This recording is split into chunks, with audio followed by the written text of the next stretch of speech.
Hello વિદ્યાર્થી મિત્રો, મારું નામ છે સોના મહેતા. મહેતા ટ્યુશન ક્લાસીસમાં આપનું સ્વાગત છે.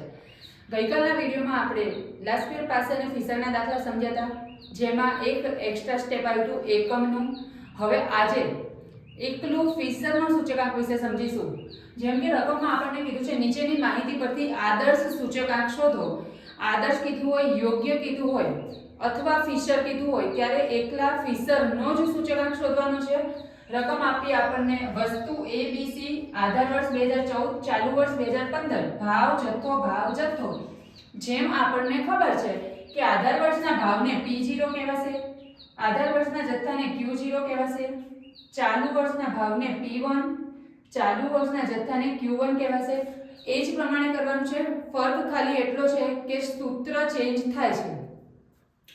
હવે જે જરૂર છે આપણે P1 Q0, P0 Q0, P1 Q1 અને P0 Q1 જે પ્રમાણે કરીએ છીએ તો P1 Q0, P1 અને Q0 એટલે 20 × 10 200, 24 × 9 216, 40 × 16 640, જેનું ટોટલ થયું 1056, જેને કહેવાશે સિગ્મા P1 Q0. બીજું ખાનું છે P0 Q0 નું. P0 Q0 16 × 10 160, 20 × 9 180, 32 × 16 512, જેનું ટોટલ થયું 852, જેને કહેવાશે સિગ્મા P0 Q0. ત્રીજું ખાનું છે P1 Q1. આ P1 છે, આ Q1 છે.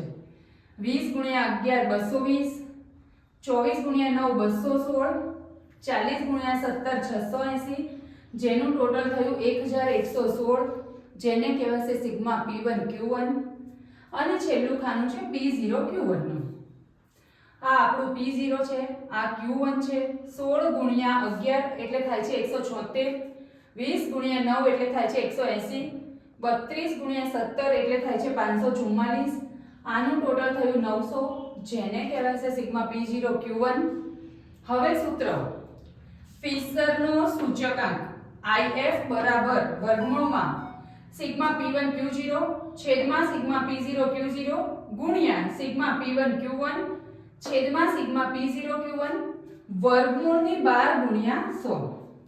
સૂત્ર પ્રમાણે રકમ ગોઠવીશું. 1056 છેદમાં 852 ગુણ્યા 1116 છેદમાં 900 ગુણ્યા 100. આ બંનેનો ભાગાકાર કરીશું, આ બંનેનો ભાગાકાર કરીશું અને પછી બંનેનો ગુણાકાર કરીશું. એટલે આપણને મળી કિંમત 1.5369 એના ગુણ્યા 100. પહેલા આને વર્ગમૂળમાંથી કાઢીશું એટલે આપણને મળ્યું 1.2397 અને પછી એના ગુણ્યા 100 એટલે આપણો જવાબ થયો 123.97. IF બરાબર 123.97. પછી આધાર વર્ષની સરખામણીમાં ચાલુ વર્ષમાં થતો વધારો 123.97 માઈનસ આધાર વર્ષનો સૂચકાંક 100 બરાબર 23.97% વધારો થયો. તો જ્યારે આપણને આદર્શ સૂચકાંક શોધવાનું કહે છે, યોગ્ય રીતે સૂચકાંક શોધવાનું કહે છે અથવા તો ફિશરનો સૂચકાંક શોધવાનું કહે છે ત્યારે આપણે આ એક જ સૂત્રનો ઉપયોગ કરવાનો છે. ખાના એના એ જ 4 બને છે પણ સૂત્ર ખાલી આ એક મૂકવાનું છે. તો આશા રાખું છું કે આજના આ દાખલામાં તમને બરાબર સમજ પડી હશે. વિડીયોને લાઈક કરો, શેર કરો, ચેનલને સબસ્ક્રાઇબ કરો. મળીએ નેક્સ્ટ વિડીયોમાં.